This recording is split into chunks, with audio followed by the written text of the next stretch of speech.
'Twas the morning of Christmas.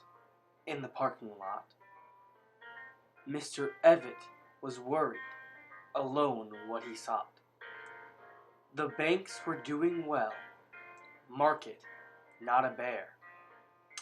High hopes that low interest rates the banker would share. The tellers were happy, Santa hats on their heads. Easy money for all did proclaim the Fed.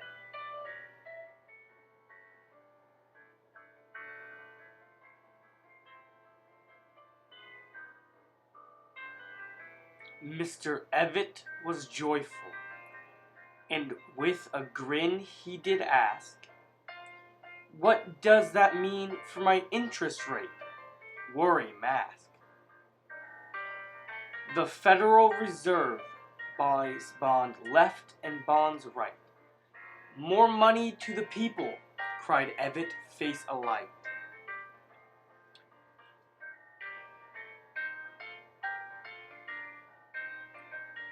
Banks only need to keep 10% of the cash. Low reserve rates, we loan more. Interest rates are slashed. "Why do they do this?" asked a very puzzled Evett. "To speed up the economy, I give them credit." When this was announced, consumers did cheer. Inflation made prices rise, but don't shed a tear. But do banks keep gold in massive bank vaults? In 1971, with gold we called a halt. Then our money has no backing. That seems odd. Now we use a trust-based system that we call the fiat. Now buy bonds, now sell bonds, now regulate it.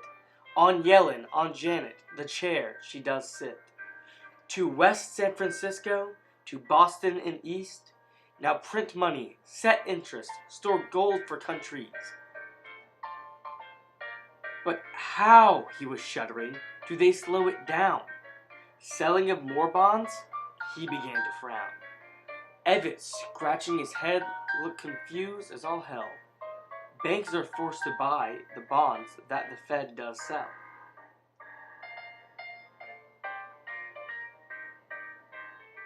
When we have to hold more of the money we get, we have a high reserve rates the Fed it does set. But why do they do this? His voice void of glee. So we do not crash, they slow down the economy. Tight money policy, they call it thus fairly. Though it was Christmas, Evett was not very merry. Fractional reserve banking is how banks do still loan. When he heard this new term, Evett started to groan. "It's not complicated. I'll teach you real quick. We only back some deposits that we get. Now don't be too sad or begin to bawl. You still get your loan. Merry Christmas to all."